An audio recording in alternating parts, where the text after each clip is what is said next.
Este foro llega a ustedes gracias al auspicio de Ecoval.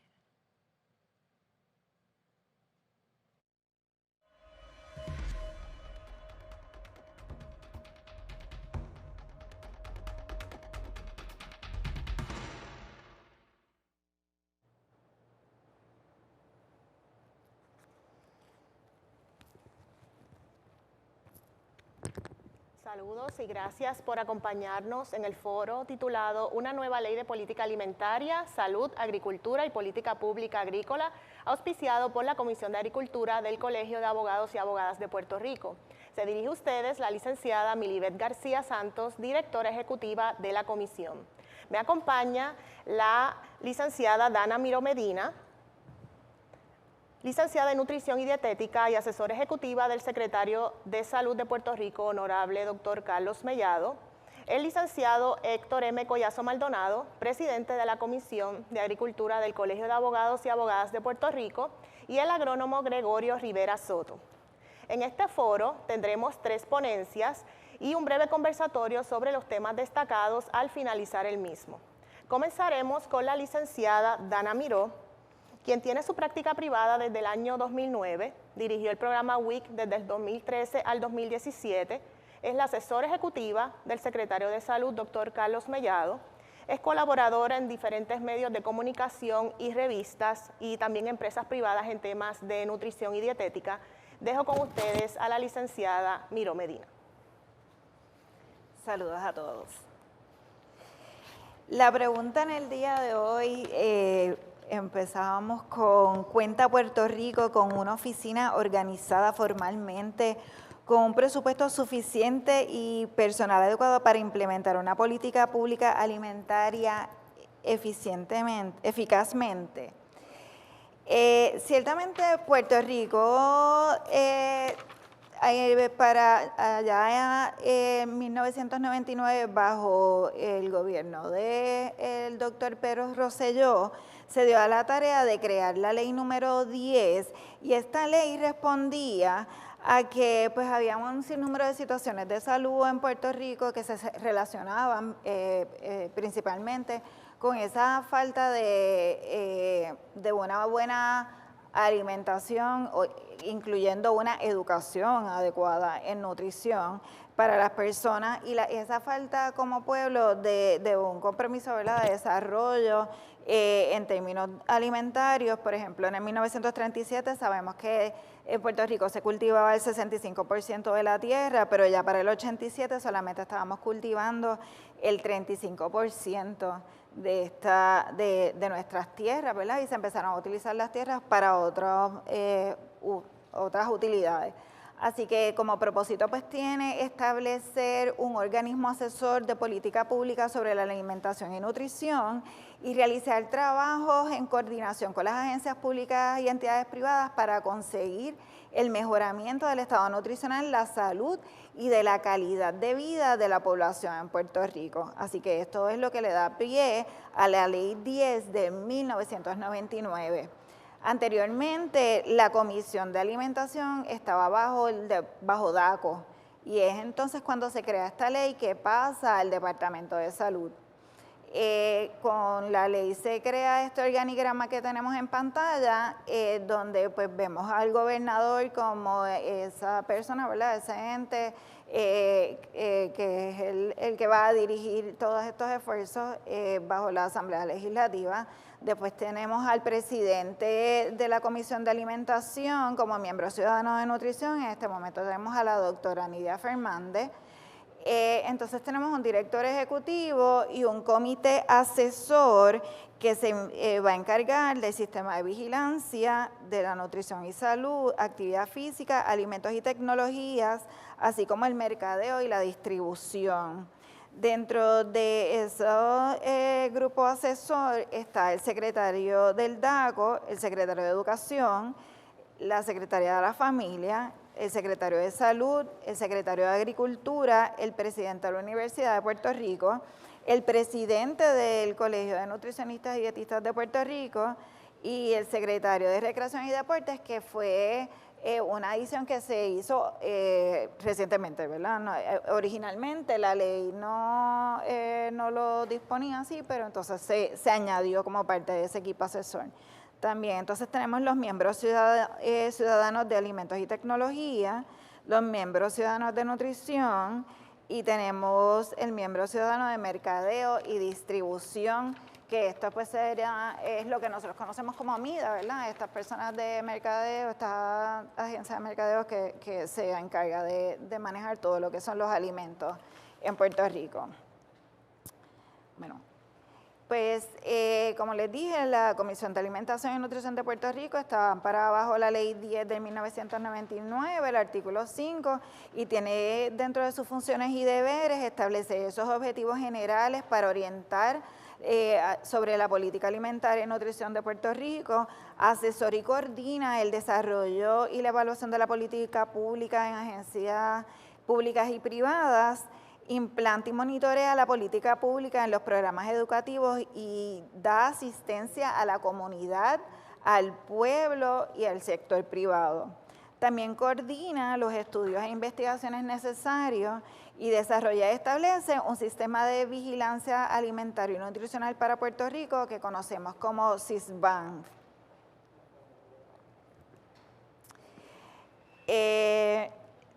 También tendrá la responsabilidad indelegable de diseñar los procedimientos para establecer ese sistema de vigilancia que les mencioné, que la meta de este es establecer los componentes y la disponibilidad y provisiones de los datos para medir los indicadores de alimentos, nutrición y actividad física en Puerto Rico, y así como también medir la adherencia a esas nuevas recomendaciones de las guías de sana alimentación y actividad física para Puerto Rico. La Comisión de Alimentación establece un plan estratégico. Ese plan estratégico se actualiza cada 2 años. Actualmente tenemos el del 2019, que está vigente hasta el 2023, pero ya se está trabajando sobre el nuevo plan estratégico o los ajustes que se le vayan a hacer a este nuevo plan. Este plan establece, pues como les dije, el sistema de vigilancia, identifica unas estrategias que están ahí, ¿verdad? Se las puse ahí en esa diapositiva para que puedan entonces ustedes ver qué es lo que establecen, cuáles son esos objetivos y quiénes son las personas encargadas en que esos objetivos se cumplan, desde la directora ejecutiva, la presidenta y pues el comité asesor que vela porque cada uno de estos se lleva a cabo. También tiene la responsabilidad de revisar y mantener actualizadas las guías alimentarias para Puerto Rico.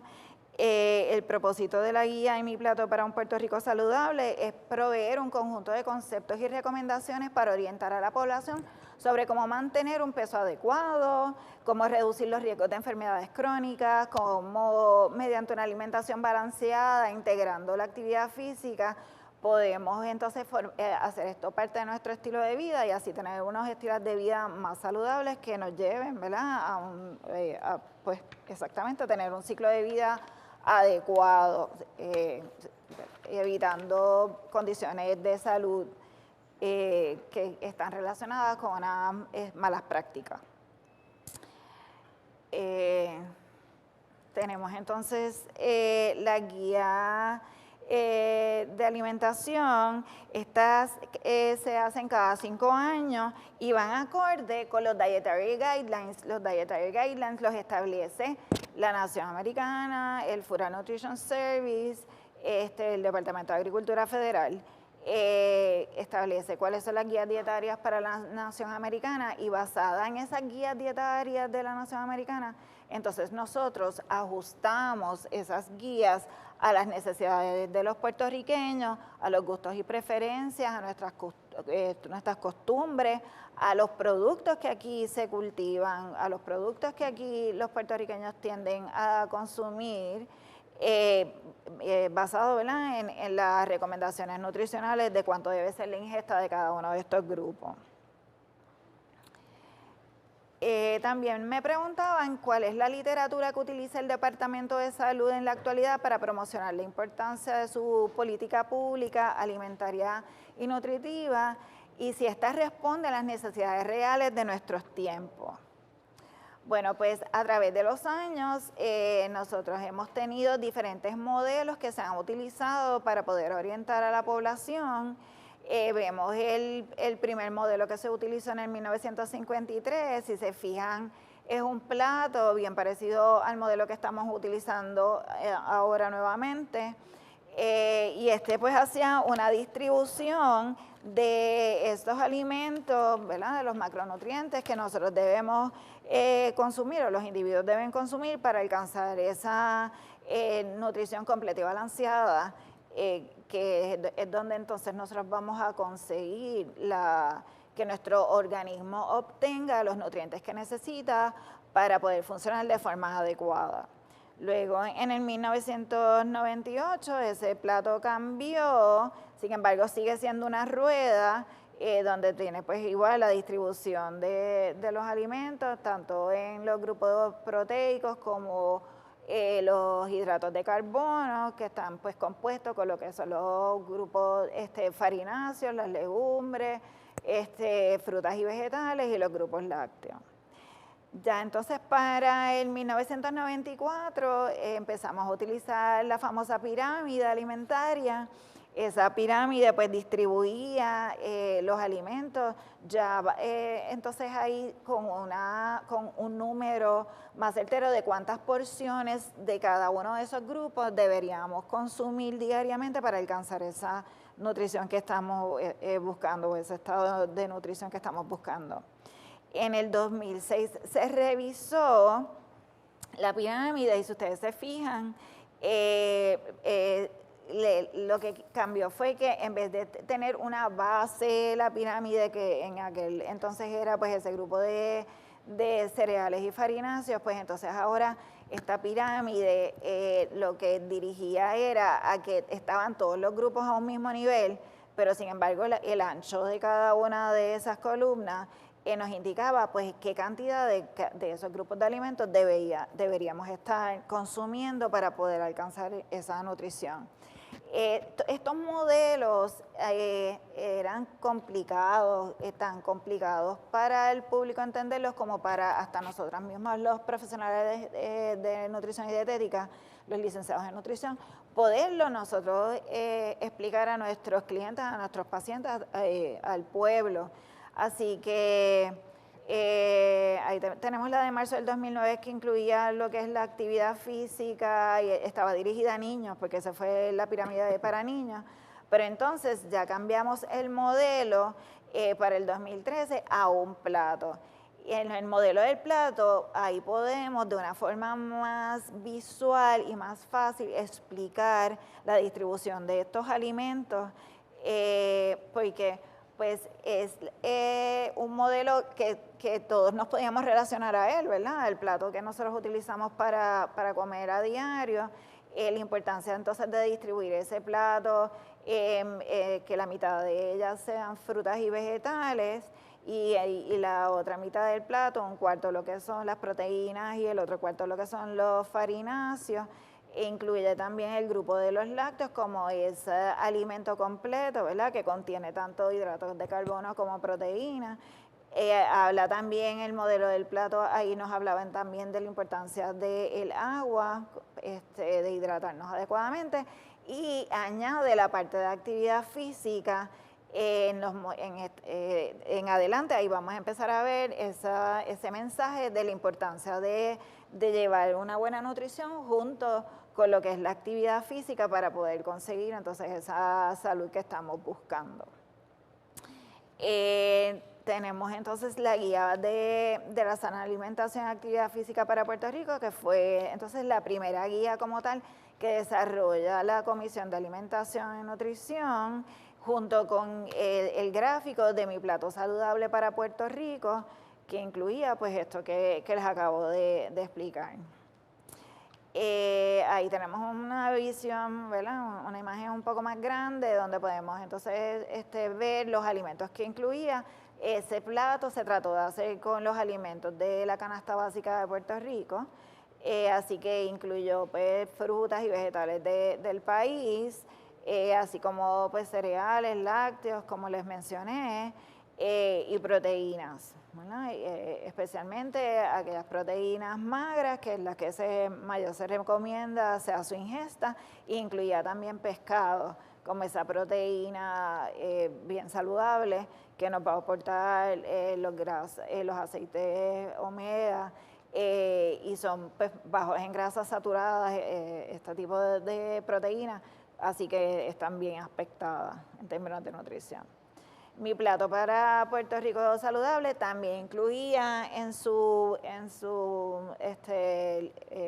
guía pues, diferentes fotos para que el público se le hiciera mucho más fácil visualmente poder entender qué es el mensaje, a qué es que nos referimos con un plato porcionado, la importancia de que incluyamos de todos los grupos de alimentos en una forma en que la gente lo pudiese relacionar a su diario vivir, ¿verdad?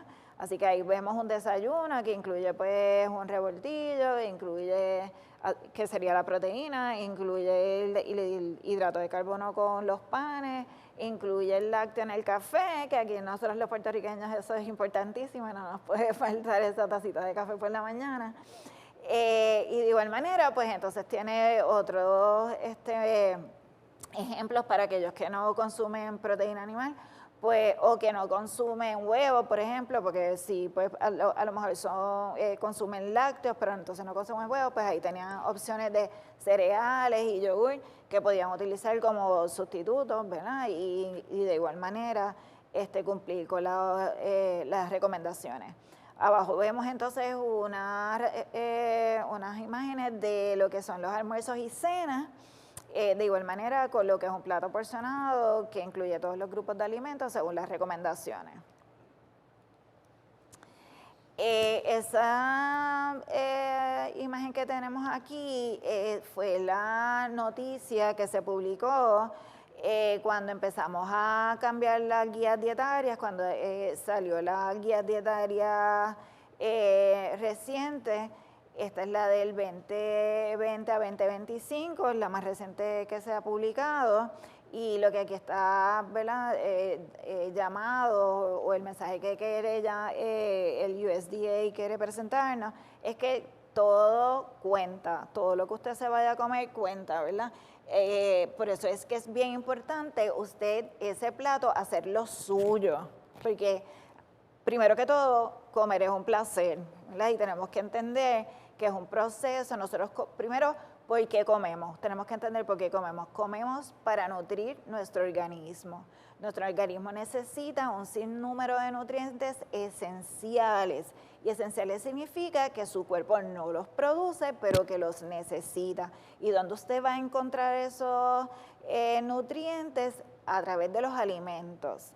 Pero no son, ¿verdad?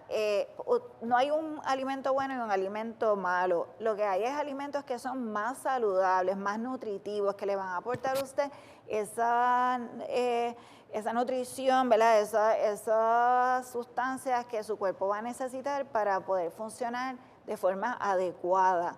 Pero cuando usted entonces va a planificar su plato, incluyendo esos 5 grupos de alimentos que vimos en los modelos anteriores, usted tiene que tratar de hacer que ese plato cuente con alimentos que a usted le gusta, porque de nada nos sirve tratar de llevar un plan de alimentación con alimentos que usted no consume o que no les gusta, porque entonces no cumple con las metas porque se cansa o no le gusta o deja de comer o cambia sus patrones hacia viejas costumbres porque no está disfrutando de esos alimentos que usted necesita consumir.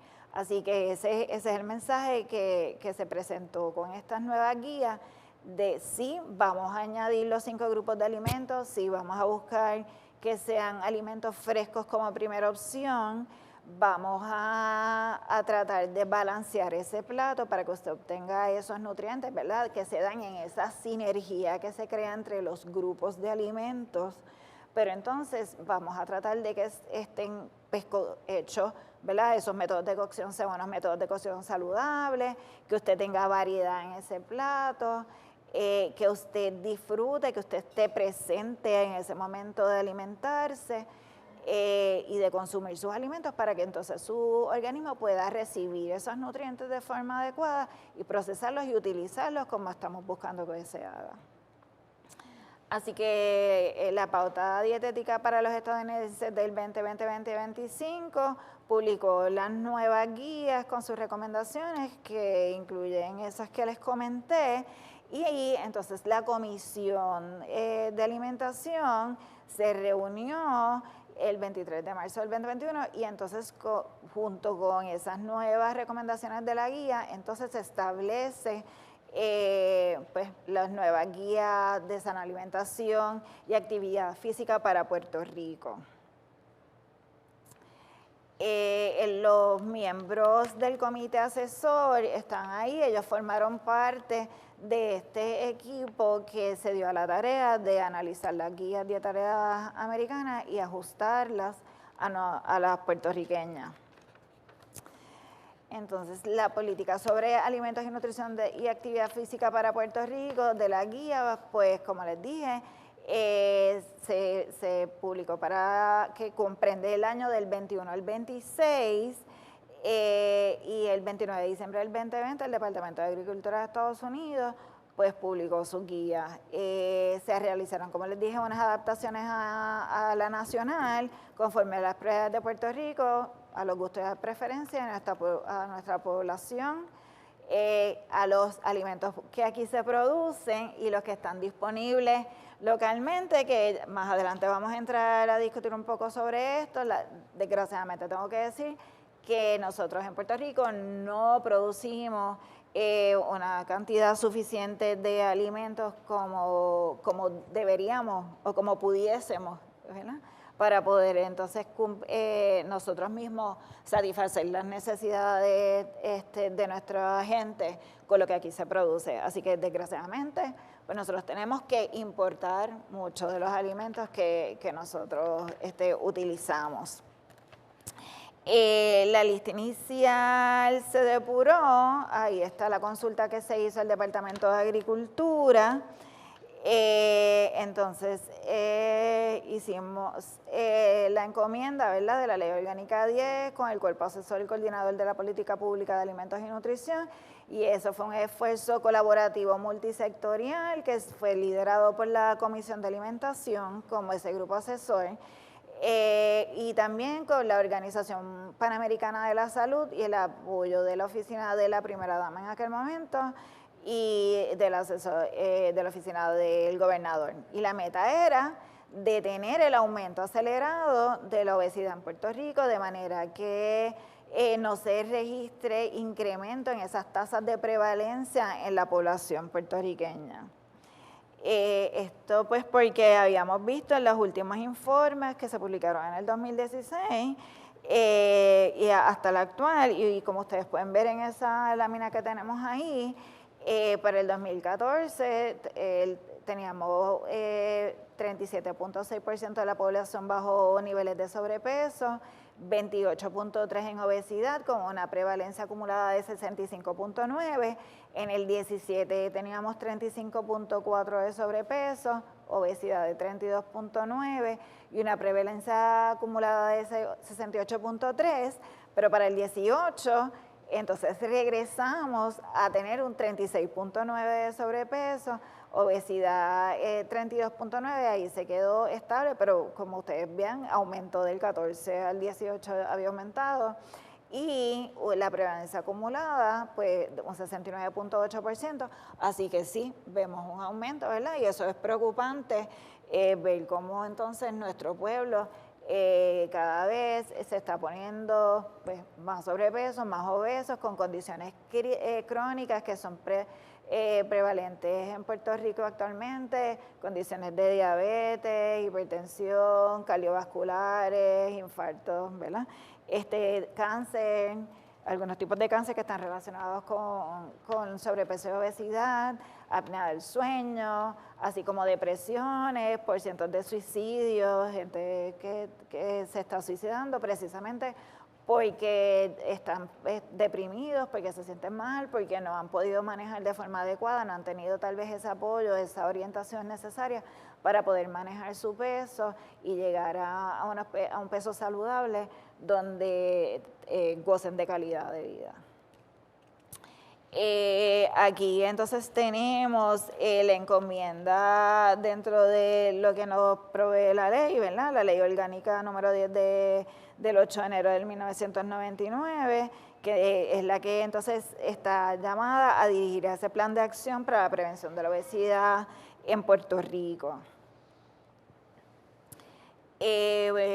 Tenemos en el informe de progreso del 2016 al 2018, se establecieron unas líneas estratégicas que fue la atención primaria de la salud, la promoción a la lactancia materna y a la alimentación saludable, el mejoramiento del entorno escolar con respecto a la nutrición y la actividad física, bien importante, ¿verdad? Los niños en las escuelas a que puedan comer de forma adecuada y que se mantengan activos. Ustedes saben que la actividad física en las escuelas, eso se quitó.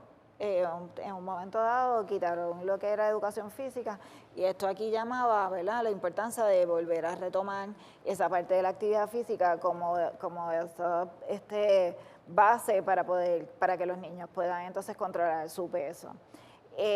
También como punto número 3, las políticas fiscales y reglamentos de publicidad de alimentos, medidas multisectoriales y la vigilancia, investigaciones y evaluaciones, ¿verdad? Y los resultados de estas métricas, pues se logró un 40%, estamos en progreso 48%, los datos agregados, que son pues otros elementos que no están dentro de las líneas estratégicas, con 88, y bueno, datos no disponibles debido a todas las situaciones que hemos vivido en los últimos años, no solamente en términos de cambios de gobierno y cambios en los miembros de la comisión, sino también en el plan de prioridades de sectores, y pues Huracán María, Irma María, los temblores y todas esas cosas. Así que tenemos la lactancia materna como esa base, ¿verdad?, la alimentación como número 1 para poder alimentar de forma adecuada a nuestros niños. Tenemos el plan de acción para la prevención en el mejoramiento del entorno escolar con respecto a la nutrición y actividad física. Ahí de los diferentes sectores, hicimos esfuerzos para que entonces se hiciera la carretera lineal está para las bicicletas, áreas para ir a caminar que fueran seguras, parques, los mercados agrícolas donde las personas podían ir entonces a conseguir frutas y vegetales frescos de lo que aquí se producía. ¿Cuál es la meta? Detener el aumento acelerado de la tasa de la prevalencia de obesidad en Puerto Rico. Se hicieron campañas en redes sociales y medios de comunicación digital, esto para apoyando, ¿verdad?, todo lo que es la parte de la actividad física, así que esta campaña se llama Muévete al son de mi plato. Esta campaña corrió durante la pandemia, así que fue totalmente digital, no fue nada en papel, y ahí les presento algunos de los gráficos que se han utilizado durante todo este año para llevar ese mensaje. Tenemos los platos, se declaró el Día Mundial de la Actividad Física en el 2019, esto fue junto con la Organización Mundial de la Salud y se sigue celebrando, se hizo oficial abril 6, está ahí entonces el Plan de Acción Mundial de Actividad Física, que fue lo que les mencioné, de tratar entonces de que la Organización Mundial de la Salud trató de adoptar este plan y llevarlo a otros países, ¿verdad?, para entonces poder atender esa prevalencia. El plan de alimentación saludable para emergencias, que se creó esa guía, que al día de hoy está muy a tono con estos días que estamos viviendo en esta época de huracanes. Esta es una guía que está muy bien hecha, se hizo en el 2018, incluye pues los 3 pasos principales, que es planificar el menú, hacer la lista de compra y almacenamiento adecuado de los alimentos y del agua. También entonces incluye la lista de compra para que las personas puedan, según la cantidad de comensales que tienen en sus casas, poder entonces comprar los alimentos que necesitan para prepararse para un proceso de emergencia sin tener que comprar cosas adicionales que tengan que después estar desechando, ¿verdad? Ahí tenemos otras fotos de lo que es la guía y de los stakeholders que fueron parte de este esfuerzo para preparar esta guía. La canasta básica de alimentos para Puerto Rico, pues que hay en tu canasta, esto es en colaboración con el Departamento de Agricultura, porque es el Departamento de Agricultura quien está llamado a desarrollar la canasta básica de alimentos para Puerto Rico, así que nosotros trabajamos con ellos en colaboración. La pregunta aquí, rapidito, ¿qué podía hacer en términos de producción agrícola para apoyar un programa de política alimentaria agrícola? Pues realmente buscar, ¿verdad?, esfuerzos que garantizan esa seguridad alimentaria. Ahí se han allegado diferentes recursos. Esto es algo que está trabajando más bien el Departamento de Agricultura. En la comisión lo que trabaja es como apoyo a los esfuerzos del Departamento de Agricultura. Sin embargo, ¿verdad?, sabemos que tenemos mucho por hacer y lo que dentro de las cosas que estamos tratando de impulsar, pues entonces es utilizar las prácticas de abonamiento correcto para aumentar el rendimiento sin dañar los terrenos, planificar la siembra, determinar cuáles cultivos tienen más demanda y valor nutricional, incluir alimentos de la canasta básica alimentaria, hacer un enfoque en la educación en nutrición, aumento de consumo de granos, frutas y vegetales, disminución de consumo de carnes que no sean magras. Aquí está la política alimentaria agrícola, que es un incentivo otorgado directamente relacionado al aumento de la producción. Aumenta la producción para cubrir una demanda del 25 al 30% para los próximos 4 años, y es un programa especial para integrar a los jóvenes en la agricultura, que es importante que formen parte de esto. Este es el organismo asesor de la política pública de la comisión. Y ahí tenemos más información de lo que es la Comisión de Alimentación y Nutrición de Puerto Rico, y donde pueden acceder a las guías y a las imágenes que tenemos que pueden utilizar para educar a su gente. Eso sería todo. Muchas gracias. Agradecemos a la licenciada Dana Miró Medina por su presentación, y ahora vamos a pasar con el agrónomo Gregorio Rivera Soto. Él es agrónomo y agricultor. Entre su experiencia se destaca que fue ayudante especial de 3 secretarios de Agricultura, director ejecutivo de Procafé, director ejecutivo auxiliar de la Autoridad de Tierras de Puerto Rico, director del programa de pesca del Departamento de Agricultura, fue director escolar, maestro escolar, también fue el director de operaciones de campo de la Autoridad de Tierras, director de la División de Desarrollo Agrícola y Operaciones de Campo de la Autoridad de Tierras y agrónomo a cargo del proyecto de arroz. Dejo con ustedes al agrónomo Gregorio Rivera Soto. Saludos cordiales a todos. Cuando hablamos de seguridad alimentaria, estamos trabajando con un aspecto sumamente importante de lo que es la supervivencia de la raza humana. Decía Thomas Malthus en el siglo XIX que en la medida en que se estimula el crecimiento poblacional, más se limitan los abastos de comida, trayendo con ello hambre y muerte. El poder del crecimiento poblacional es indefinidamente mayor que el poder de la tierra para producir alimentos, porque los seres humanos se multiplican, pero la tierra no. Cuando nosotros vemos la manera en que están estructuradas la mayor parte de nuestras áreas residenciales, cabe preguntarnos a veces si esa gran aglomeración de residencias obedece a una sociedad civilizada, o a veces perdemos de perspectiva que nos podemos convertir en un reguerete de gente. Vamos a hacer un poco de historia para que vean cómo ha ido a través del tiempo transicionando lo que eran nuestros campos productivos a lo que tenemos hoy. Hay que partir de la premisa de que la mayor parte de nuestros pueblos fueron fundados y desarrollados alrededor de ingenios azucareros o de haciendas cafetaleras. Por eso muchas veces están ubicados en unas áreas que a veces nos preguntamos por qué los ubicaron allí.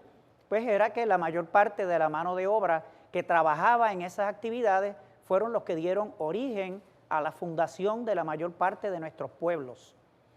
En la década del 50 se dedicaban 1.844.886 cuerdas a la actividad agrícola, pero ya en el 2007 solo se dedicaban a la agricultura 584.988, lo cual nos hace pensar y nos prueba que en 57 años perdimos más de 1 millón de cuerdas.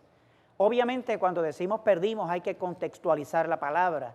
Sabemos que no son perdidas las tierras donde están nuestras casas, ni donde están ubicadas nuestros centros industriales, pero sí, para efectos de nuestra producción agrícola, la perdimos del inventario de nuestras tierras, pero las tierras están ahí. En esa misma línea, el área cultivada en Puerto Rico en el 1949, para que tengan una idea, había 768.886 cuerdas bajo cultivo y en pastos para ganado 794.000. Cuando nosotros sumamos la actividad agrícola era de 1.563.750 cuerdas. Si nosotros tomamos en cuenta esa cifra, a base de lo que necesitamos para alimentar a 3 millones de habitantes, según la fórmula que está establecida por la FAO, necesitábamos 1.380.000, por lo cual tendríamos que concluir que podíamos sustentar a la población actual con ese volumen de tierra y todavía nos sobrarían 183.750 cuerdas para poder entrar en una actividad de exportación o de intercambio. En aquella época teníamos una alta producción de caña de azúcar en café, guineos, batatas, maíz. Para que tengan una idea, había 39.000 cuerdas de maíz. Había tabaco, plátanos, yautía, cocos, ñames, arroz, 5.342 cuerdas, que eran las que se utilizaban para producir arroz a nivel industrial, pero casi todos los hogares tenían su huerta donde sembraban su arroz. Había piña, algodón y demás. Bien interesante que había para la fase textil, se sembraba algodón, tenían para la otra fase, vamos a decir, de entretenimiento o algo que no es tangente a la salud, había tabaco, pero también teníamos un balance en esos productos en términos de una canasta alimentaria relativamente balanceada para poder sustentar la vida de las personas que en aquel momento poblaban nuestra isla. En el 1942 se presentó que había un dato interesante y fue que en el 1929 Puerto Rico llegó a tener 70.217 cuerdas de maíz y 10.282 cuerdas de algodón. Y para el 1901 Puerto Rico exportó 4.267 bushels de maíz a Cuba y 1.843 a Islas Vírgenes holandesas. La pregunta es, ¿por qué empeñarnos en vernos tan pequeños y que no se nos dicen estos datos de la historia que demuestran que si lo hicimos en un momento dado, pues mire, porque yo veo que hay gente que a veces piensa que para sembrar maíz hay que ir a la NASA, pero pierden de perspectiva que nosotros ya lo hacíamos desde la época de los taínos. También aparece una cifra interesante, para el 1937 Puerto Rico era el 7º país en exportar bienes hacia Estados Unidos, dicho por sus propias estadísticas. La pregunta es ¿por qué? Claro, porque había tanta y tanta azúcar en lo que era la Fajardo Sugar, en lo que era la Central Aguirre, en lo que era la Central Guánica y otras centrales azucareras en Puerto Rico, que el volumen era considerable y por eso estas estadísticas de nosotros llegar a ser ese 7º mercado. Hablando en términos de demografía, para el 1940 tendríamos que el 30% de la población era lo que vivía en el área urbana, pero había un 70% de la población en la ruralía produciendo no solamente para sostenerse ellos, sino para ayudar a mantener la gente de la parte urbana y también para la exportación. Luego de los cambios en los modelos de planificación de manos a la obra para acá, eso cambió y para el 1990 teníamos que ya el 70% vivía en la parte urbana y solamente un 30% vivía en la parte rural. Ese modelo insaciable de industrialización, donde no se tuvo en consideración que había que mantener un balance entre lo que era la fase industrial y la fase agrícola, fue lo que nos llevó a una construcción agresiva y horizontal, que acabó con miles de cuerdas de terreno fértil que hoy estaríamos echando de menos si estuviéramos hablando de un plan de seguridad o de autonomía o soberanía alimentaria. Ahí vemos lo que queda de ese modelo industrial donde consumió gran cantidad de nuestras tierras agrícolas, sobre todo que también se llevó la mano de obra de los campos y que luego se utilizó para el desarrollo de las petroquímicas y toda esta fase industrial que soslayó la fase agrícola y que a la larga y a la postre hoy se convierten en gigantes de hierro mohoso que nos recuerdan lo que intentamos ser, que no fuimos, pero con lo cual sacrificamos lo que éramos. Y otra cosa que hay que pensar, si ya que esas tierras están impactadas, ¿por qué entonces no pensar en ellas para establecer los proyectos de placas solares? Y tienen que todavía estar pensando en canibalizar la mayor parte de las tierras que nos quedan en el área del Valle de Yabucoa, del Valle de Lajas y otras áreas de Puerto Rico.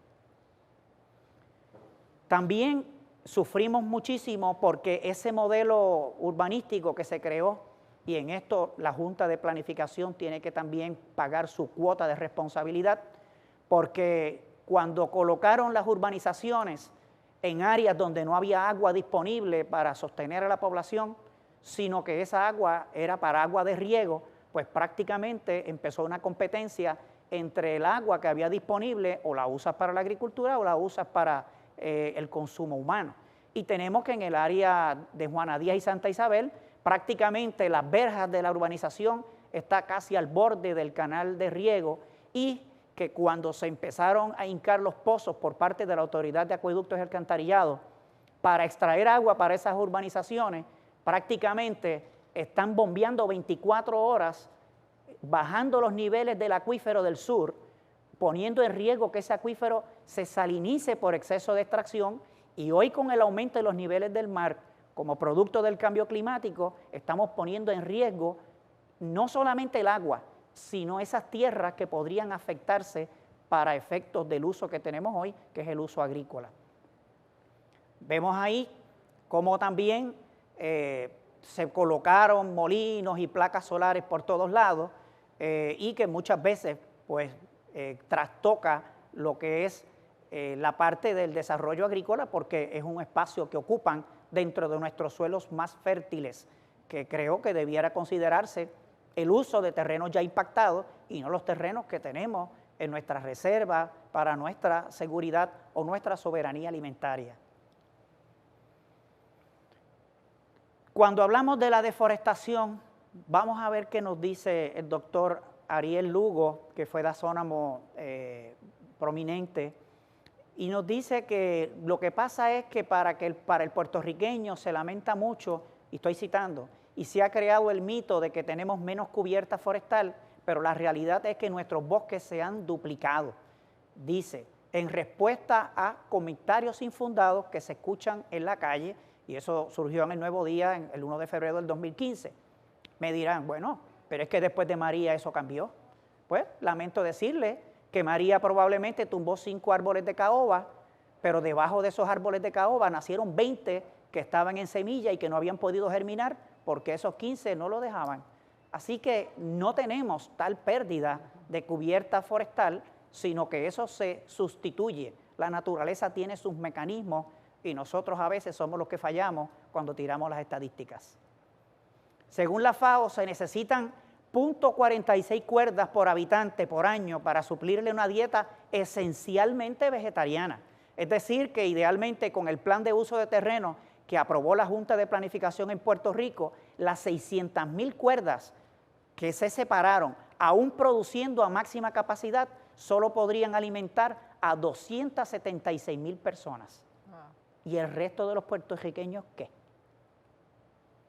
Datos oficiales de la Food and Agricultural Organization, que es lo que es la FAO, esas son las siglas, la tierra cultivable por personas está disminuyendo, habiendo pasado de 0.38 hectáreas, o sea, una cuerda para el 1970, a 0.23, que es media cuerda para el año 2000, y hay una proyección de que habrá una reducción prevista de 0.15 hectáreas, o sea, un tercio de cuerda por persona para el año 2050. Eso obviamente nos obliga a que busquemos la máxima eficiencia si queremos sobrevivir como especie. Los llanos costaneros, que son nuestro mayor activo, están susceptibles a salinizarse, porque es que cada vez que uno habla de seguridad alimentaria, pues todo el mundo mira las tierras del sur, los llanos, el área de Isabela, el Valle de Laja, pero nosotros tenemos que tomar en cuenta que con lo del cambio climático, muchos de esos terrenos van a tener dificultad, y no es que la salinidad los incapacite para producir, pero va a aumentar los costos de producción a un nivel que probablemente no sean los rentables que son en estos momentos. Hay un dato también de la FAO que dice que el 30% de las razas de ganado nativas corren peligro de extinción, que desde el 1900 se ha perdido el 75% de la diversidad genética en los cultivos tradicionales, y eso es a nivel mundial. Por lo tanto, urge un banco de germoplasma, que es un lugar donde se almacenan y se preservan las especies de cada uno de los países. Puerto Rico no lo tiene. Actualmente hay 250 millones de personas afectadas por la desertización de sus tierras, muchas de ellas en los Estados Unidos de Norteamérica. Esta semana pasada se informó que como consecuencia del cambio climático deberá llover un 20% menos en el trópico. Eso nos hace decir que el agua, que es un componente fundamental, porque tener tierra y no tener agua es como tener tierra y no tener semilla. Las multinacionales han comprado casi el 40 millones de hectáreas en África, casi la mitad de su territorio. La pregunta es, ¿producirán comida para los africanos, para nosotros, o estarán asegurando sus propios intereses? ¿No creen que es tiempo de que nos preocupemos por nosotros y que no estemos pensando de buena fe que hay otros que se están preocupando por nuestra seguridad alimentaria? En cuanto al agua, menos del 1% del agua del planeta es dulce. La mayor parte está en los polos y estos se están derritiendo. Eso ocurre en el Kilimanjaro, en África. Chile, tuve la oportunidad de visitar, dependían sus ríos de la nieve que se derretía en sus montañas. Lo mismo ocurre en California. Pues obviamente con la situación del cambio climático no estamos teniendo la cantidad de nieve suficiente en las montañas, por lo cual el caudal de esos ríos está bajando drásticamente y eso pone en riesgo, y Chile lleva ya casi 10 años pasando por una sequía que cada vez se agrava. En 80 años la cifra de personas sin agua se triplicará. El agua casualmente ya empezó a cotizar en la bolsa de valores, por algo será, ¿no? Por lo tanto, el agua de nuestro país debe ser protegida porque está a expensas de que pueda, con nuestras leyes, que ya sabemos la situación que tenemos en términos de la Junta de Control Fiscal y de otros entes que están por encima de esas legislaciones, pues podemos poner en riesgo nuestra agua. Ahora, ¿cómo debemos protegerla? ¿Podrá ser constitucionalmente? Bueno, estamos en el Colegio de Abogados, el reto es de su clase para que nos estudien si es posible protegerla, porque ¿por qué no? Una política alimentaria debe ser pertinente, pragmática, realista, sostenible, de consenso y fundamentada en la salud.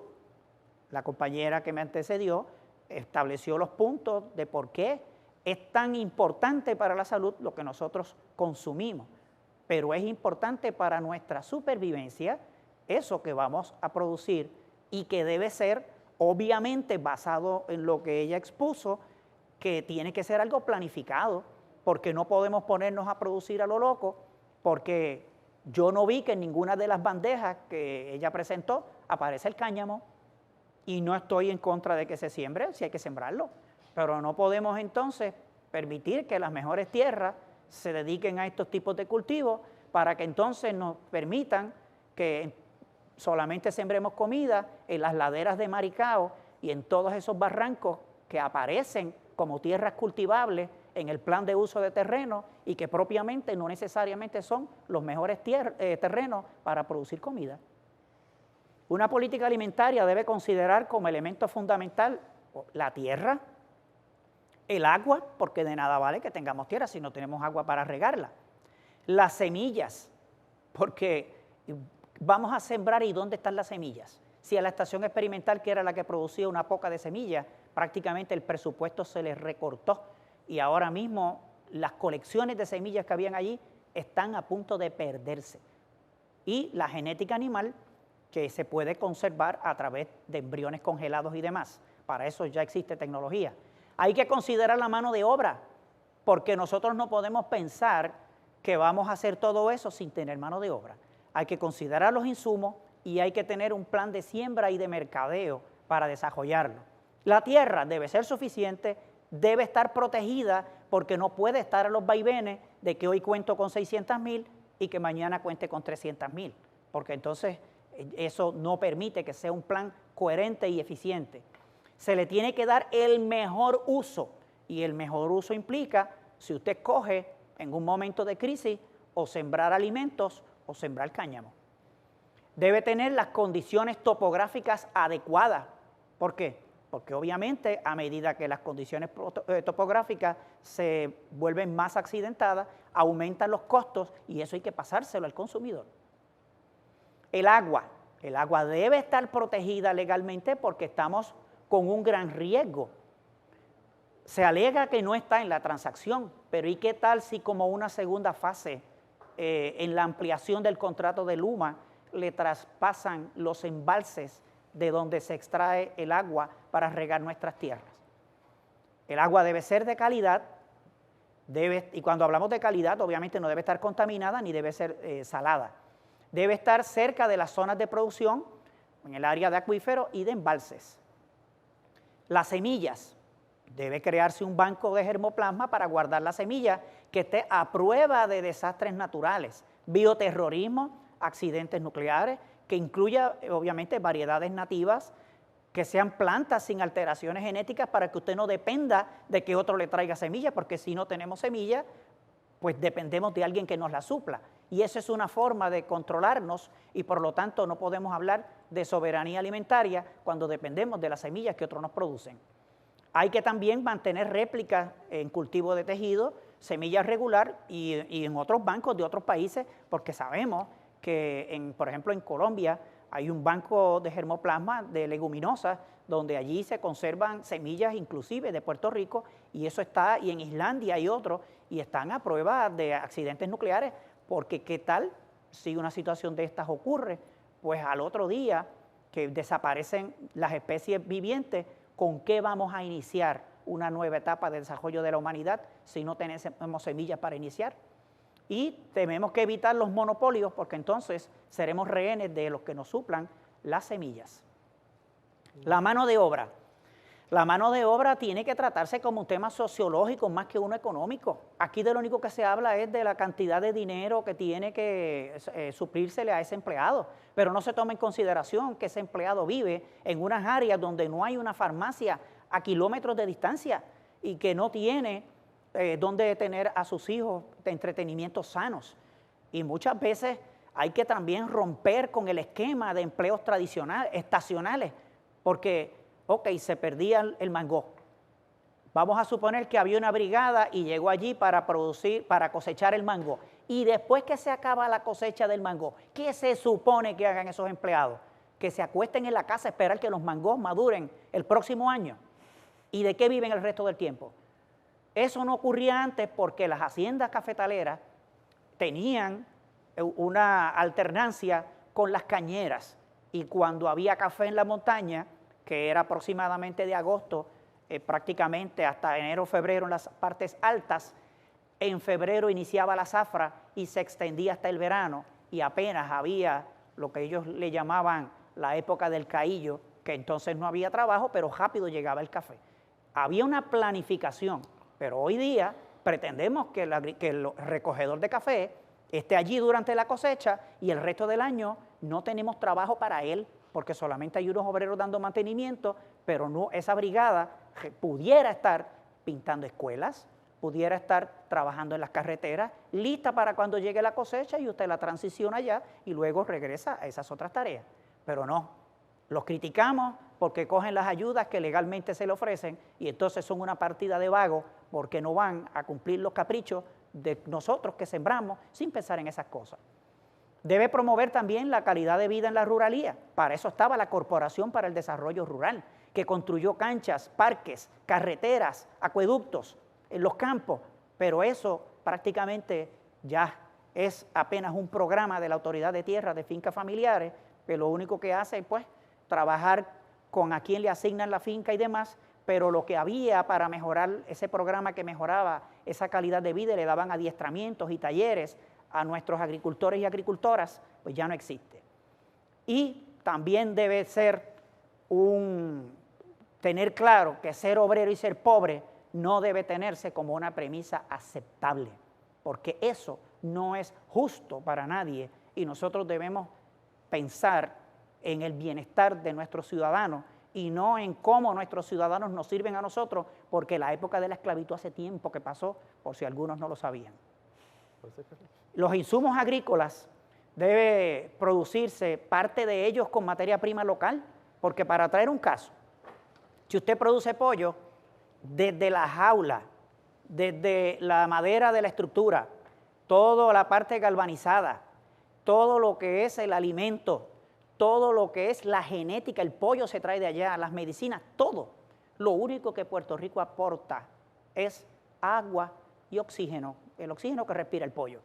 Pues obviamente no hay un movimiento dentro de la economía que pueda crear en este renglón un impacto fundamental en nuestra fase económica. Así que debe incentivarse que las industrias a nivel local puedan fabricar algunas de esas cosas aquí y se debe promover el desarrollo de inventos y patentes en dichos renglones, que para eso pues la universidad pudiera ser más asertiva en términos de fijarse en estas cosas para ayudar en el desarrollo de una agricultura sustentable.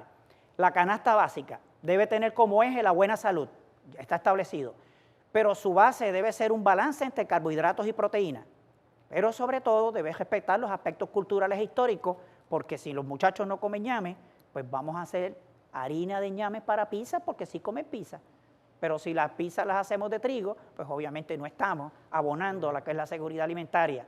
Debe tomar en cuenta la estacionalidad de algunos productos, porque nosotros tenemos el caso, y con mucho respeto, que algunos nutricionistas en el programa de comedores piden China cuando los árboles están en floración y cuando están en cosecha, entonces piden otra cosa. Y uno a veces se pregunta si eso es desconocimiento, ignorancia o una forma de darle la oportunidad a algunas personas que viven de la importación.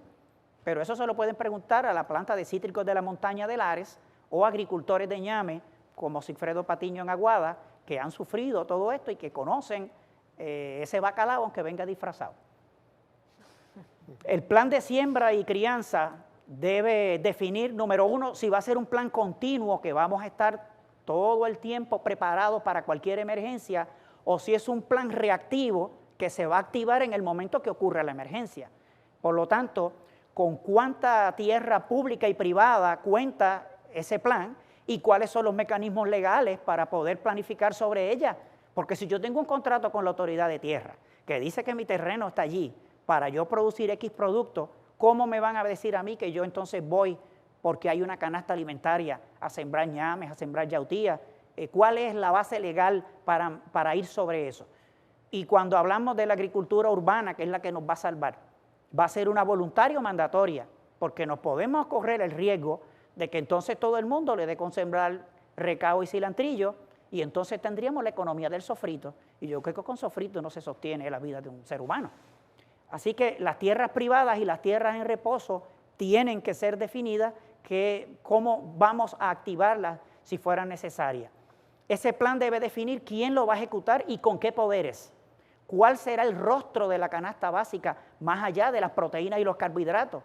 Vamos a sembrar yuca, yautía, malanga, batata, ñame, arroz, maíz, gandules, habichuelas, conejos en el parte. ¿Por qué? Porque en un momento dado, si usted tiene maíz en el campo y la emergencia más frecuente que nosotros tenemos son los huracanes, pues ¿qué va a quedar al otro día del huracán? nada.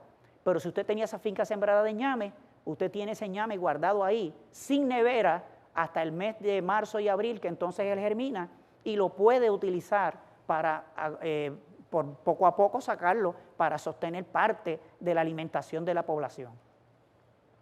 Ese plan tiene que definir quién lo manejará, quién lo implantará y quién lo supervisará. ¿Será el Departamento de Agricultura o va a ser un ente externo que lo pueda proyectar por encima de un cuatrienio para evitar que hoy tenemos arroz y mañana lo eliminamos y pasado tenemos cáñamo y después lo eliminamos? Y usted sabe ya de eso.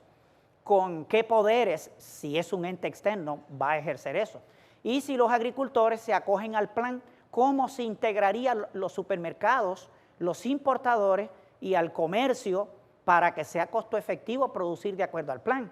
Porque por puro patriotismo, los agricultores no van a ponerse a producir para que cuando lleguen al mercado encuentren que las góndolas están llenas de productos importados y que entonces no hay dónde vender eso. Y esa ha sido la piedra en el zapato de prácticamente todos los planes porque no logran definir ese aspecto. Así que una política alimentaria es mucho más que una lista de deseos. Tiene que contener una base legal, económica, estratégica, científica, tecnológica, administrativa, salubrista, humanista y social. Del sinergismo de estos componentes depende el éxito o el fracaso de cualquier iniciativa. En la década del 40, después del nacimiento de la Autoridad de Tierra en el 1941 y ante la inminencia de la Segunda Guerra Mundial, se dieron los pasos correctos hacia una autonomía alimentaria forzada por los acontecimientos. Aprendamos pues de esa experiencia, porque en ella está la esencia de lo que necesitamos hacer hoy. Y que nunca se nos olvide y recordemos que los pueblos que no conocen su historia están condenados a repetirla, según lo dijo Marco Tulio Cicerón. Muchas gracias. Muchas gracias al agrónomo Gregorio Rivera Soto por su presentación. Y ahora vamos a pasar con el licenciado Héctor Collazo, quien es el presidente de la Comisión de Agricultura del Colegio de Abogados y Abogadas de Puerto Rico. Él es abogado de la práctica privada desde el año 1974. También es el presidente de la Junta de Directores de Rico Inc. o Visit Rico, que busca fortalecer la economía agrícola a través del agroturismo. Es el presidente de Vainilla Castañer LLC, que busca rescatar la siembra y cultivo de la vainilla, como lo fue en los años 40 y 50. Y es el coautor del libro Sembrando la Tierra, Labrando el Derecho, que salió al mercado ahora en abril de este año. Así que dejo con ustedes al licenciado Héctor Collazo. Muchas gracias y agradezco a nombre del Colegio de Abogados y Abogadas de Puerto Rico la presencia de la licenciada Dana Miró Medina en representación del honorable secretario de Salud de Puerto Rico, Carlos Mellado, al agrónomo Gregorio Rivera Soto, colaborador de este colegio, de la Comisión de Agricultura, que nos ha deleitado con una exposición histórica y bien fundamentada en cuanto a los conceptos de qué es la seguridad alimentaria para Puerto Rico, su vínculo con la política alimentaria, que es objeto, uno de los objetos de este foro, y cómo eso interactúa una política pública agrícola con una política pública alimentaria. Chocan entre sí, se complementan entre sí.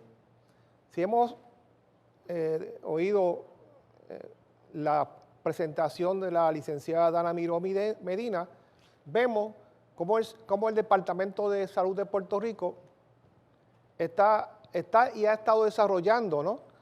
Una política agrícola, tiene una ley a esos efectos de 1999 y tiene toda una estructura organizativa para implantar y ejecutar los propósitos de la ley y de igual manera tratar de ejercer, como digo yo ahora en mi comentario personal, de la mejor manera posible sus facultades y poderes.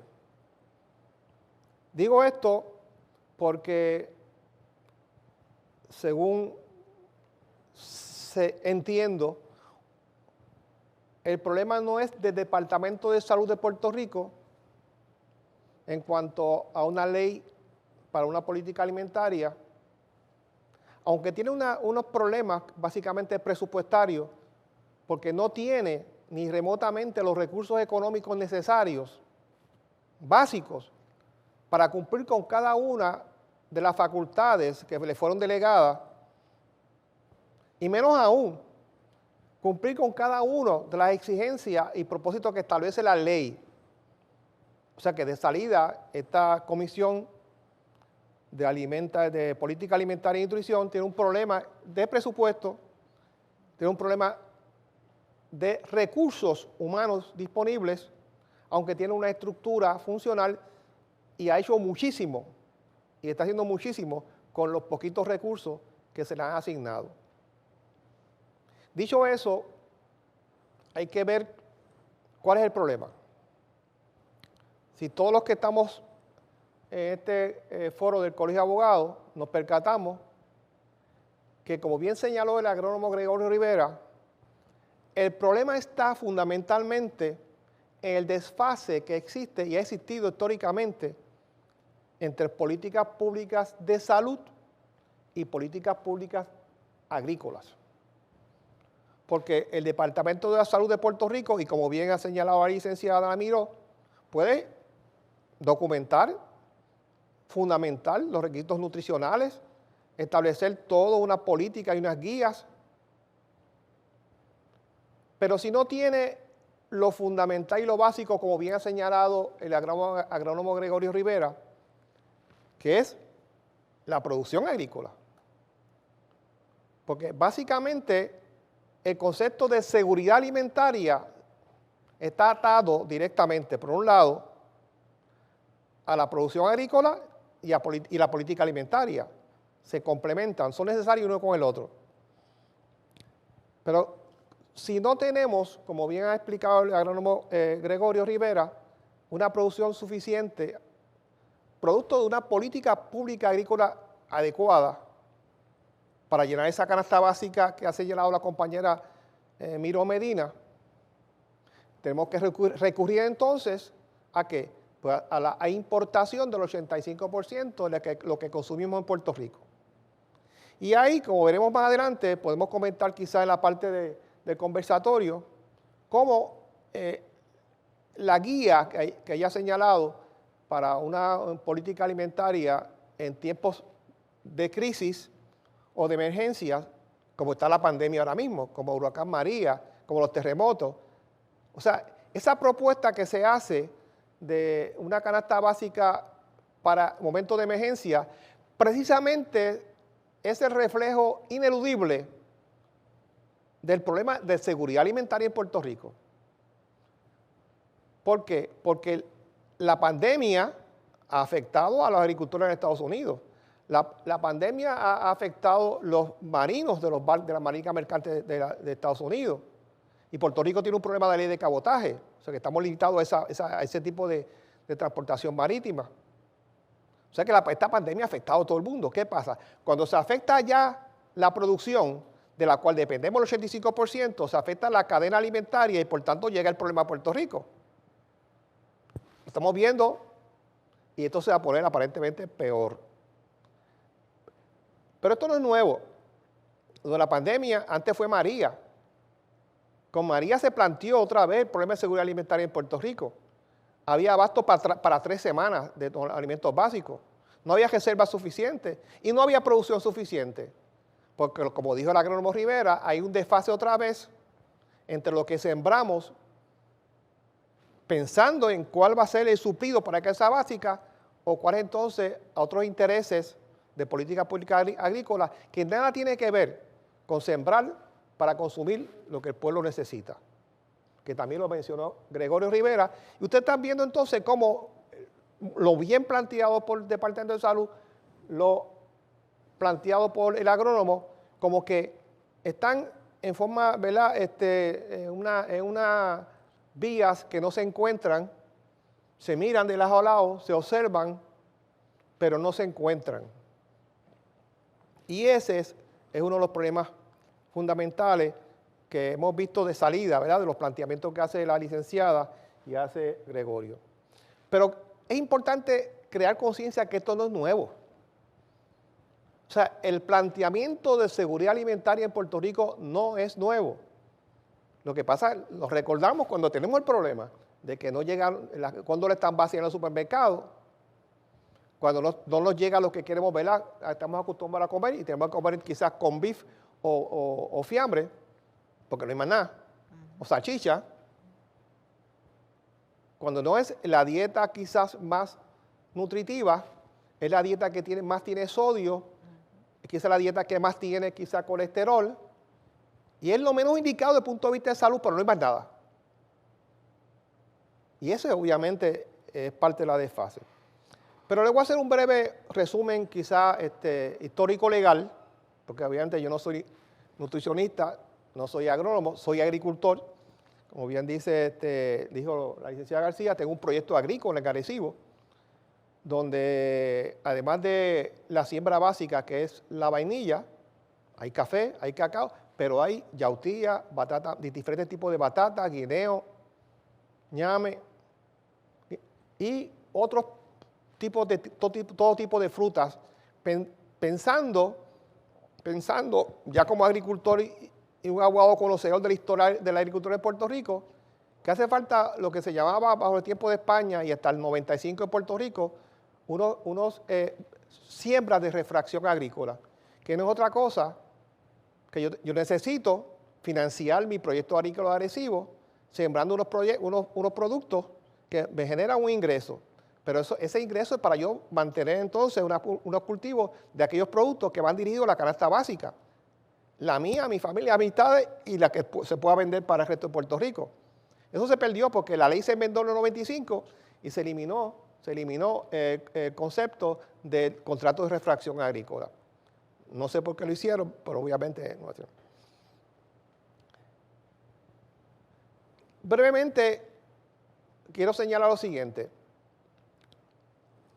Y créame, no me voy a extender demasiado.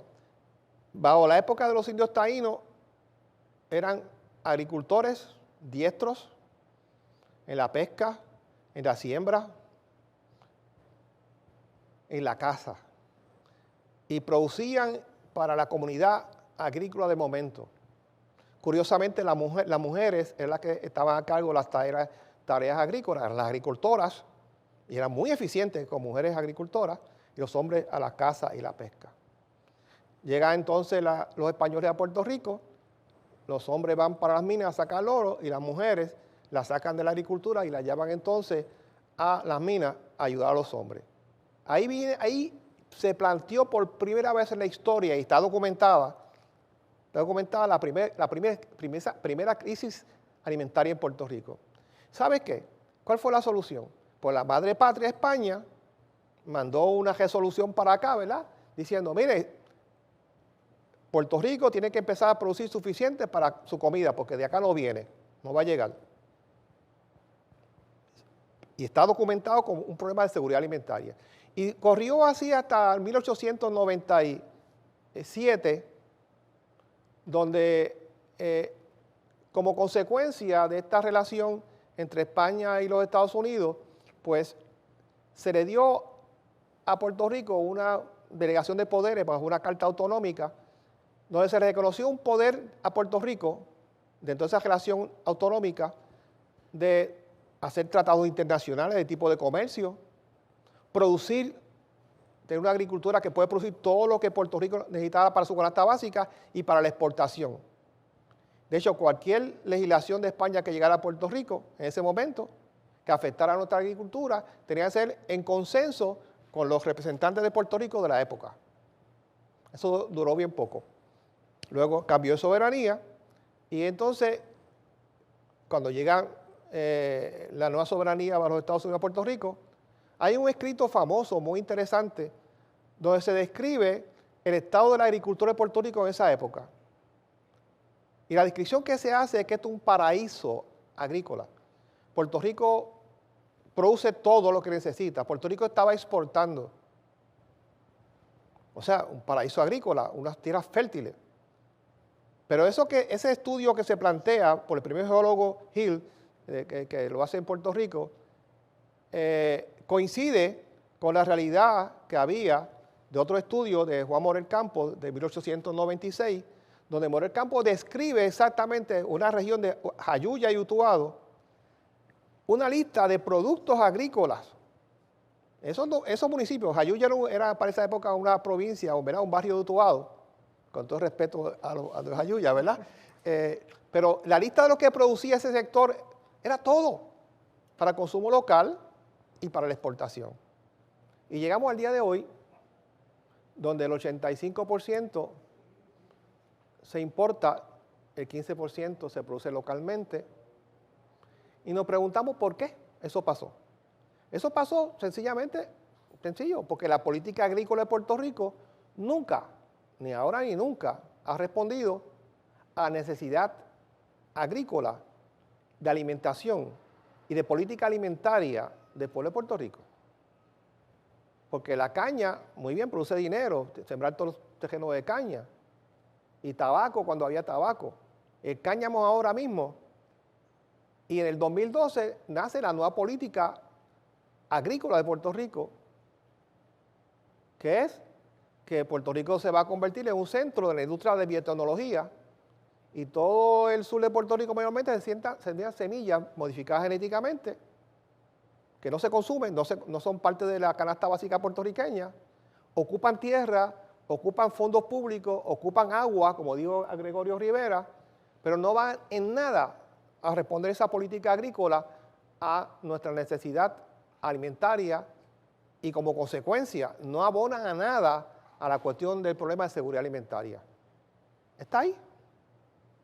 Lo último, como dijo Gregorio, el cáñamo. Yo no me pongo a sembrar cáñamo. El cáñamo tiene futuro económico y tiene un impacto económico favorable. Pero tiene que armonizarse ese tipo de decisión de este tipo de siembra que no es para consumo, que ocupan grandes terrenos, grandes cantidades de tierra, grandes cantidades de agua, pero que no suplen ni resuelven el problema de seguridad alimentaria. Como pueden ver, la licenciada Dana Miró ha planteado lo que tiene que hacerle por un departamento de salud. No hay duda que está haciéndolo bien. Gregorio está planteando lo que debería haber hecho un departamento de agricultura que no lo ha hecho. No ahora, solamente lo ha hecho en aquel momento de crisis, de guerra, depresiones, pandemia, etc. Gregorio preguntó si se puede hacer algo. Pues Gregorio, te voy a dar una buena noticia. En Puerto Rico existe una política pública constitucional, porque tú mencionaste la Constitución, pero que nunca se ha seguido. Pero está ahí. Y cuando los abogados y abogados puertorriqueños plantean a nivel de los tribunales esta política pública constitucional, quizás armonizamos lo que dice Dana Miró con lo que dice el agrónomo Gregorio Rivera para beneficio de una seguridad alimentaria resuelta, una ley de política alimentaria. Y te voy a decir lo que dice la política constitucional en Puerto Rico. Como tú bien sabes, la ley de tierra del año 41, que estaba vigente al momento de la aprobación de la Constitución, yo hice un estudio de todo el diálogo de la constituyente sobre temas agrícolas. Todo lo que tiene que ver con agricultura lo busqué. Eso está en el libro que publicamos recientemente. Y curiosamente, la política pública agrícola de Puerto Rico, establecida por la ley de tierra, se adoptó totalmente como parte de la Constitución, porque así surge la discusión de los constituyentes. Y la palabra es totalmente. Vigente al aprobarse la Constitución, dice la palabra, debía ser cumplida totalmente. Oye, sabemos que si la Constitución dice que debe ser cumplida totalmente la ley de tierra de Puerto Rico, no tendríamos este problema, porque tú sabes, como agrónomo, que uno de los fundamentos de la ley de tierra era la diversificación de los cultivos. Todo lo contrario de lo que ha pasado, había un mandato constitucional de que haber diversificación de los cultivos, cosa que no se hizo. Por tanto, estamos teóricamente en violación de la Constitución. Pero hay otra cosa más interesante. El constituyente Luis A. Ferré tuvo un diálogo súper interesante en la historia constitucional agrícola, donde expresamente don Luis, ex gobernador de Puerto Rico, dijo que uno de los problemas graves de la agricultura en Puerto Rico es que el gobierno federal actúa en protección de sus intereses agrícolas, perjudicando los intereses agrícolas de Puerto Rico. Eso lo dijo don Luis A. Ferré en la Constitución, y don Luis A. Ferré votó a favor de que la ley de tierra tuviera como política pública que se pusiera en vigor, porque don Luis creía y creyó en el bienestar del pueblo de Puerto Rico en términos de una política agrícola y una política alimentaria.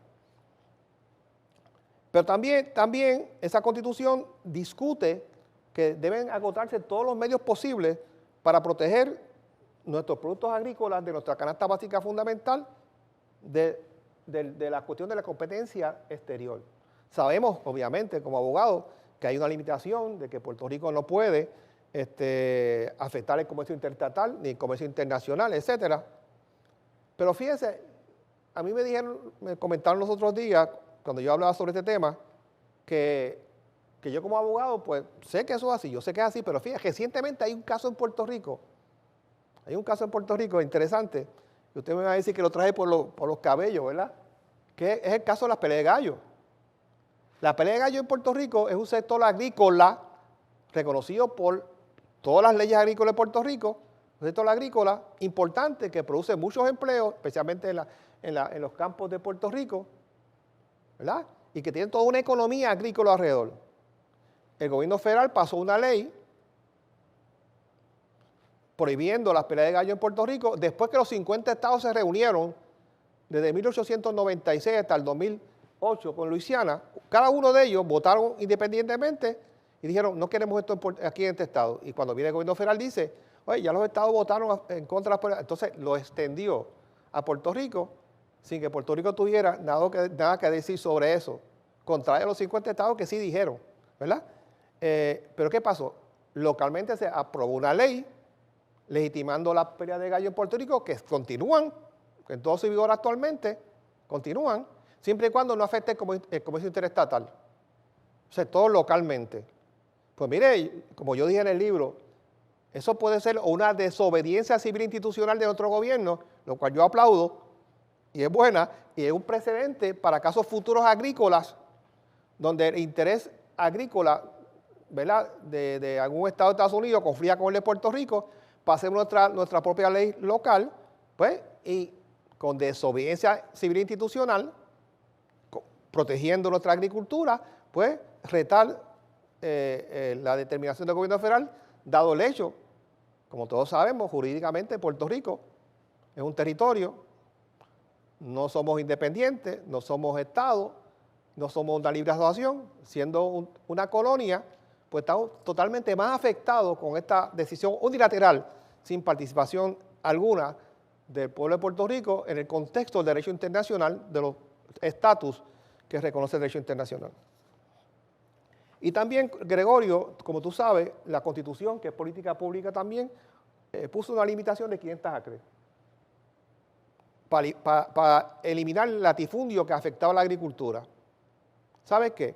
Las semilleras de Puerto Rico se han ocupado de burlar el concepto de esto de las 500 acres y le han dado vuelta al asunto.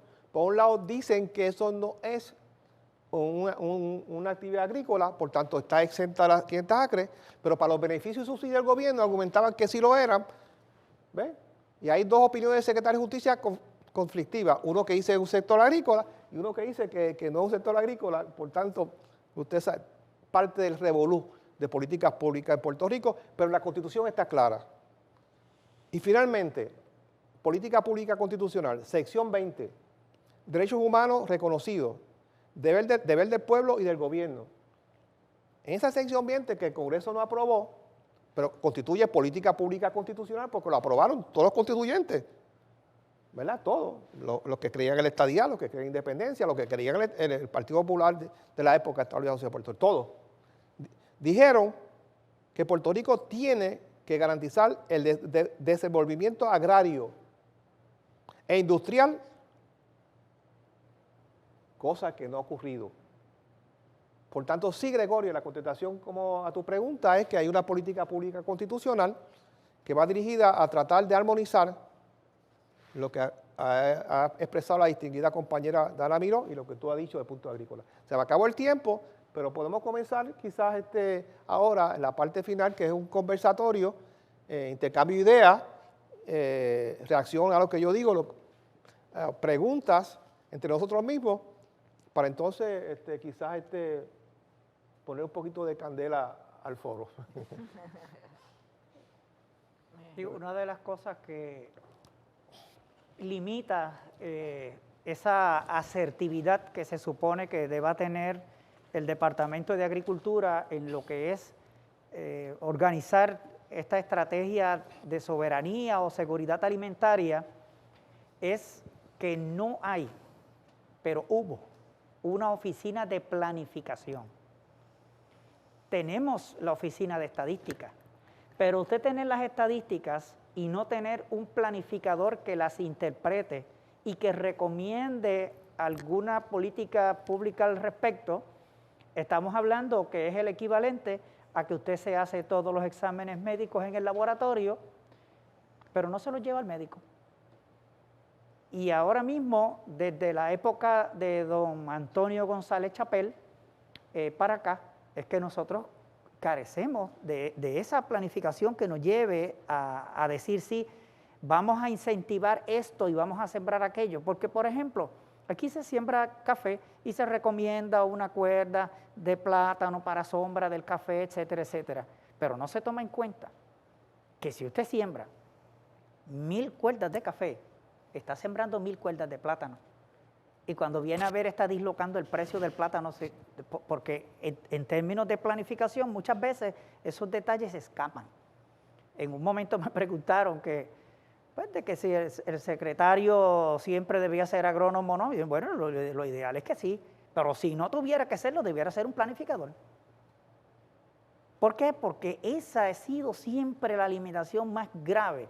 El último planificador que yo recuerdo que trabajó allí en aquella época fue don Simón Mejía, desconozco si ya desencarnó, pero era la persona que ayudaba y colaboraba en aquel momento a don Fernando Toledo en algunas áreas de planificación.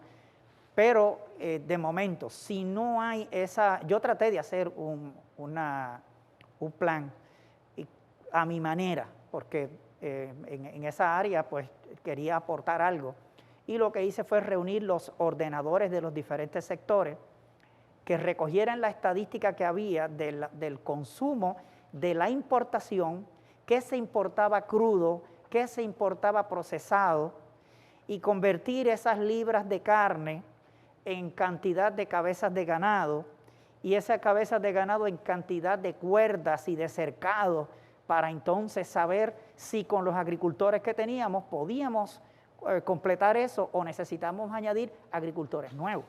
Y lo mismo hacerlo con todos los diferentes renglones de la canasta, porque eso hay que llevarlo a número, hay que planificarlo bien.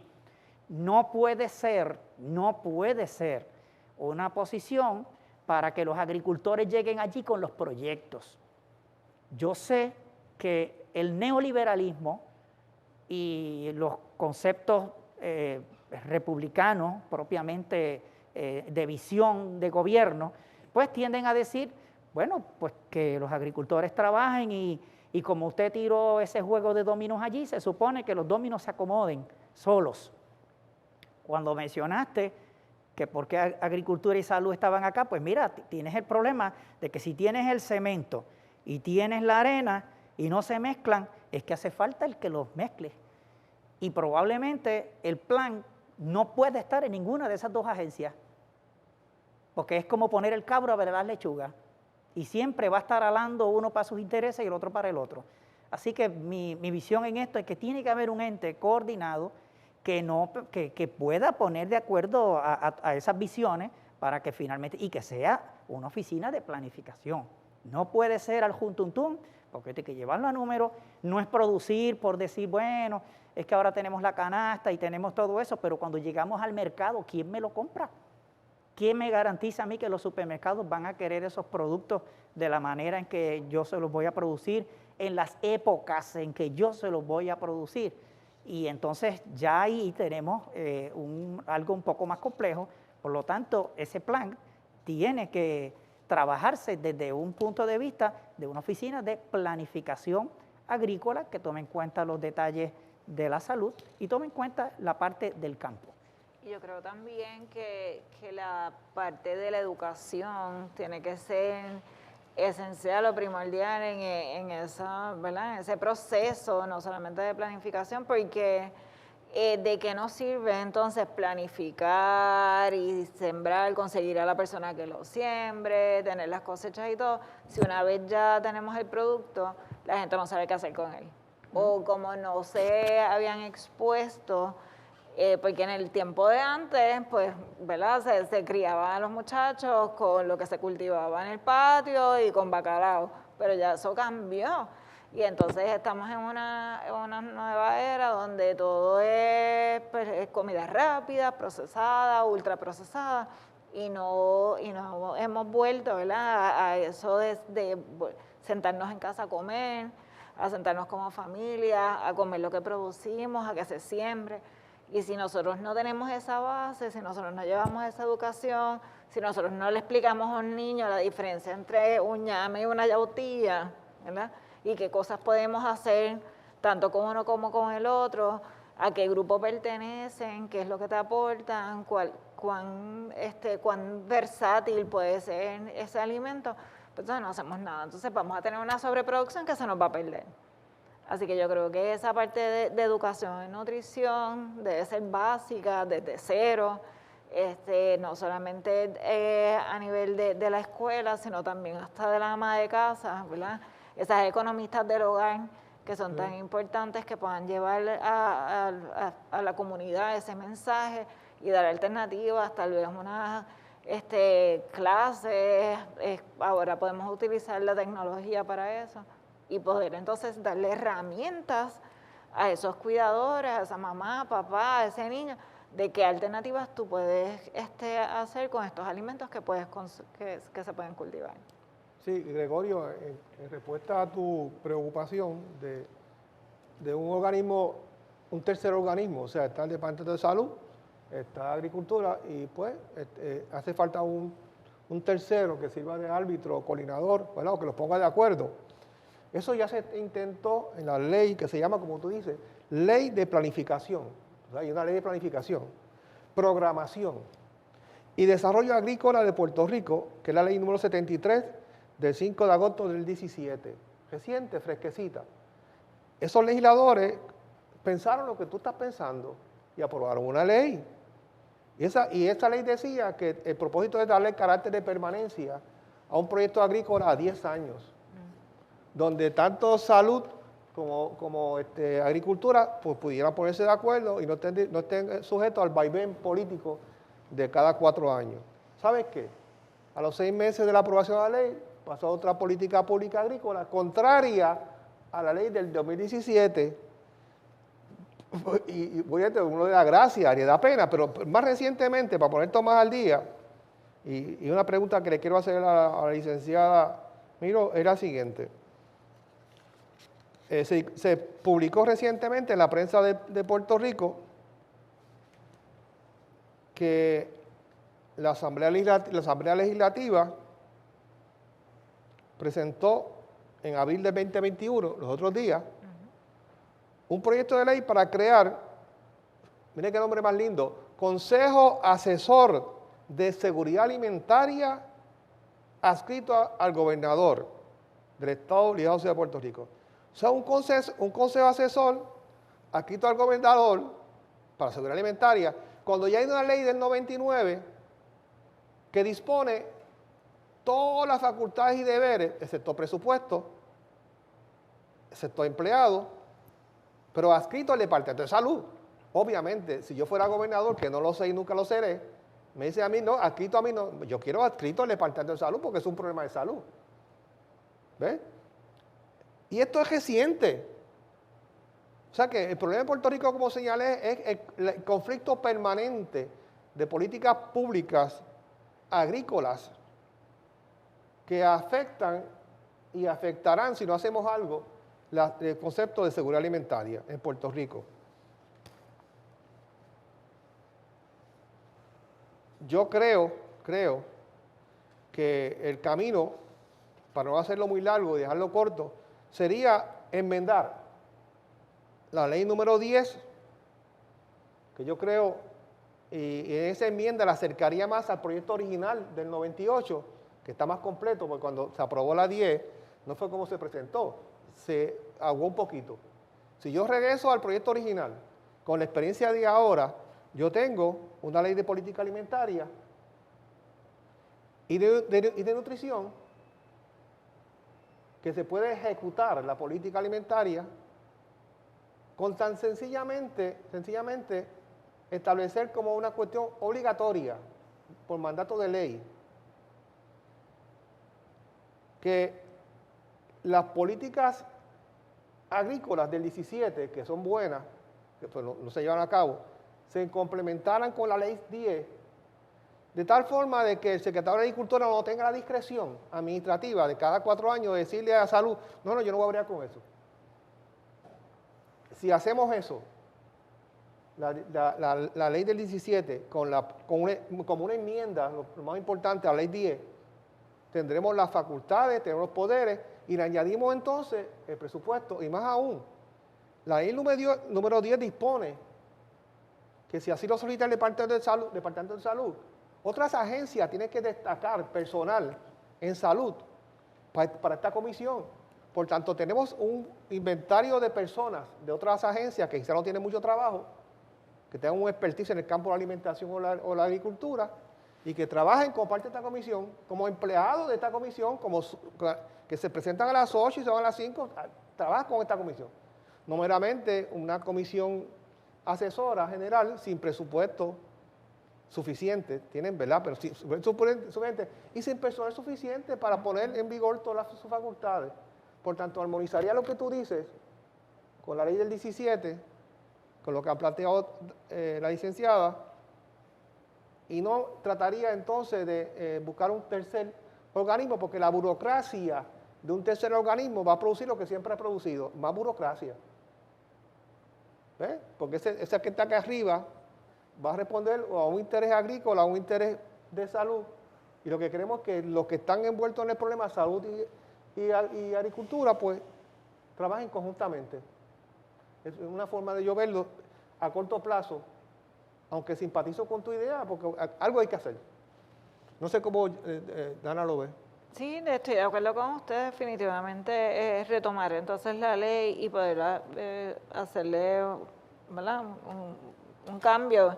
Ciertamente nosotros ya en la comisión tenemos esas personas de cada uno de los grupos como asesores, pero el hecho que usted refiere de hacerlo empleado, de que tenga que trabajar, pues tal vez entonces le va a dar cierta fuerza a la gestión que hace la comisión y puede ser entonces tal vez un ente más funcional. Claro. Porque ahora, como usted dice, pues nosotros no tenemos el presupuesto, cada vez tenemos menos. Yo lo sé. En la última revisión de presupuesto ni se incluyó. Así que lamentablemente es una comisión que tiene muchas responsabilidades, tiene la parte de la vigilancia que es muy importante, pero no tiene presupuesto para correr los trabajos. ¿Qué tú crees? Tenemos una comisión sin presupuesto, sin personal, tenemos una ley que le dice que puede destacar ciertos empleados públicos en la comisión, poner en vigor eso, no sé, Gregorio, y evidentemente, aumentar el presupuesto a una comisión que es fundamental para el pueblo de Puerto Rico, su salud y su agricultura, y como tú dijiste, esto es cuestión de sobrevivir. ¿Cuál es tu opinión? Y que no se sigan, perdóneme, que no se sigan haciendo más grupos del grupo, porque eso es algo que siempre vemos, todos los cuatrenios vienen a hacer nuevos grupos asesores como ese que usted acaba de mencionar, y al final hay millones de grupos formados y ninguno trabaja en conjunto, no hace nada. Mientras no haya una conciencia de país, no va a funcionar. Porque Yo quisiera saber quién está ahora preocupado porque los lagos de Puerto Rico están sedimentados. ¿Y por qué no se preocupan? Porque está lloviendo. Y yo estoy seguro que la situación de la seguridad alimentaria no nos va a preocupar hasta que el lobo toque a la puerta y estemos en una crisis inminente. Porque no hay forma de elaborar una canasta básica en Puerto Rico si por lo menos entre el número 1 o el número 2 esté el arroz, o me equivoco. Claro. Porque que yo sepa, de acuerdo a las estadísticas, hasta hace poco el puertorriqueño estaba consumiendo un quintal per cápita al año. Ese era el número desde hace años, ahora debe haber bajado un poco. Y se empezó un proyecto en Guánica para producir arroz, se establecieron los números, donde la secretaria de Agricultura, que es una doctora en economía, hizo los números, este servidor pudo hacer los números también, diferimos por 2 centavitos y tenía total viabilidad. Pero en vez de mejorarlo, si era que tenía deficiencias, optaron por cortarle el cuello. De esa forma no hay múcaro que eche jabo. No hay forma. No hay país que eche adelante, porque yo puedo entender que sí, no estoy de acuerdo porque tiraron el agua por aquí, hay que tirarla por allá. Pues bueno, no estoy de acuerdo porque compraron ese equipo y es muy caro y sustituye por aquello. Pues sustitúyelo. Pero tú no puedes matar al perro para matar las pulgas. Y eso es lo que hacen. En vez de matar las pulgas, matan al perro. Y está bien. Todos los andamiajes legales tienen sus pros y sus contras. El problema es que no hay compromiso. Realmente no se ve porque los barcos llegan. Los barcos llegan y hay la situación de que, no sé si en este momento es el caso, pero yo he visto que muchas veces se destacan funcionarios al departamento que son emisarios de las personas que se dedican al campo de la importación, que eso es una profesión legal y honrosa y no tiene nada de malo. Pero si usted llega allí, llegue a colaborar, no a entorpecer, ni a jalar para su lado. Y esas situaciones yo las he podido ver y lamentablemente eso no permite que la rueda se mueva. Nosotros somos una isla y lo más que tenemos es agua alrededor. Pero ¿por qué hay el problema de que aquí la pesca no se desarrolla? Porque los pescadores lo que tienen son botes que apenas pueden alejarse de la costa una pequeña distancia porque sus embarcaciones no se lo permiten.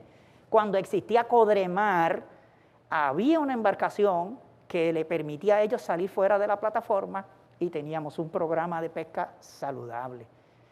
Cuando mencionamos lo de los alimentos, pero si Puerto Rico fue pionero, cuando aquí llegaron todas estas enlatadoras de granos, estas compañías, que no les voy a dar el anuncio de gratis, se establecieron en el área de Barceloneta, por toda esa zona. Los experimentos se hicieron en el Laboratorio de Tecnología de Alimentos, que está en la Universidad de Puerto Rico. Y allí estaba la planta piloto de ron, donde se hicieron las investigaciones más adelantadas en la producción de rones a nivel de todo el Centro y Suramérica. Fuimos pioneros en eso cuando había planificación. Fíjense qué cosa, teníamos las tierras, que era la autoridad de tierra, teníamos la planta piloto de ron, teníamos el Laboratorio de Tecnología de Alimentos, teníamos organizado el programa de pesca y teníamos enlatadoras de piña y teníamos todo eso. Claro, son gobiernos con una visión socialdemócrata.